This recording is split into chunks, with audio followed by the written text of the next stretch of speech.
నేడు మత్స్యకారులతో నిర్వహించిన ముఖాముఖి కార్యక్రమంలో మాజీ ముఖ్యమంత్రి వైఎస్ జగన్మోహన్ రెడ్డి కూటమి ప్రభుత్వంపై తీవ్ర స్థాయిలో ధ్వజమెత్తారు. మత్స్యకారుల ప్రయోజనాల కోసం తాము హయాంలో నిర్మించిన జువ్వెలదిన్నె ఫిషింగ్ హార్బర్ ను ప్రైవేట్ సంస్థలకు కట్టబెట్టేందుకు చంద్రబాబు ప్రభుత్వం కుట్రలు చేస్తుందని ఆయన ఆరోపించారు.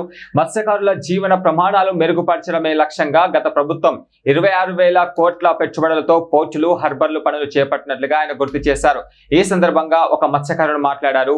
గతంలో జువ్వెలదిన్నె హార్బర్ లేకపోవడం వల్ల తాము ఇతర ప్రాంతాలకు వలస వెళ్లేసి వచ్చేదని, జగన్ హయాంలో నిర్మించిన ఈ హార్బర్ తో వలసలు తగ్గాయని వివరించారు. అయితే ఇప్పుడు ఈ హార్బర్ ను మత్స్యకారులకు కాకుండా ప్రైవేట్ సంస్థలకు ఇవ్వాలన్న ఆలోచనలో ప్రభుత్వం ఉండడంపై ఆయన ఆవేదన వ్యక్తం చేశారు. తమిళనాడు నుంచి వస్తున్న బోట్లను అరికట్టాలని, హార్బర్ ను మత్స్యకారులకే కేటాయించాలని ఆయన డిమాండ్ చేశారు. ఇవి కాకుండా దాదాపుగా 150 కోట్ల రూపాయలతో ఫిష్ ల్యాండింగ్ సెంటర్లు విశాఖపట్నం జిల్లాలో భీమిలిలోను, విజయనగరం జిల్లాలో చింతపల్లిలోను, అనకాపల్లి జిల్లాలో రామయ్యపేటలోను,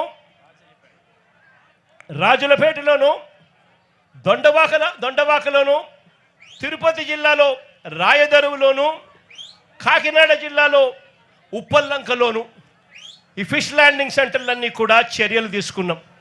నేను అడుగుతా ఉన్నా, రాష్ట్ర వ్యాప్తంగా ప్రతి 50 కిలోమీటర్లకు ఒక పోర్టు, ఆ పోర్ట్లతో పాటు ఒక ఫిష్ ల్యాండింగ్ సెంటర్లు, ఫిషింగ్ హార్బర్లు, ఇవన్నీ కూడా ప్రతి 50 కిలోమీటర్లకు ఒకటి తీసుకొచ్చి బ్లూ ఎకానమీని, మత్స్యకారులకు మేలు జరిగించే విధంగా ఎకానమీని బిల్డ్ చేసే కార్యక్రమానికి శ్రీకారం చుట్టాం.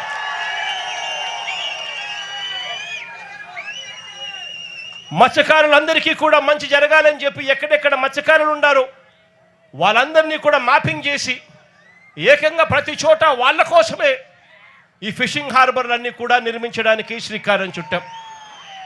నేను అడుగుతా ఉన్నాను, ఇదే చంద్రబాబు నాయుడు గారిని గట్టిగా నిలదీస్తూ అడుగుతా ఉన్నాను, అయ్యా చంద్రబాబు నాయుడు గారు, నువ్వు ఏ రోజు కూడా ఈ మాదిరిగా మత్స్యకారుల గురించి కానీ రాష్ట్రం గురించి కానీ ఏ రోజు ఆలోచన చేయలేదు. ఈ మాదిరిగా పోర్టులు కట్టాలని కానీ, ఈ మాదిరిగా మత్స్యకారులకు మేలు చేస్తూ ఫిషింగ్ హార్బర్లు కట్టాలని కానీ, ఫిష్ ల్యాండింగ్ సెంటర్లు కట్టాలని చెప్పి కానీ ఏ రోజు నువ్వు ఆలోచన చేయలేదు.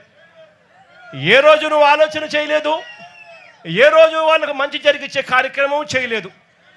చివరకు నువ్వు ఎలాగూ చేయలేకపోతివి, కనీసం జగన్ చేసిన పని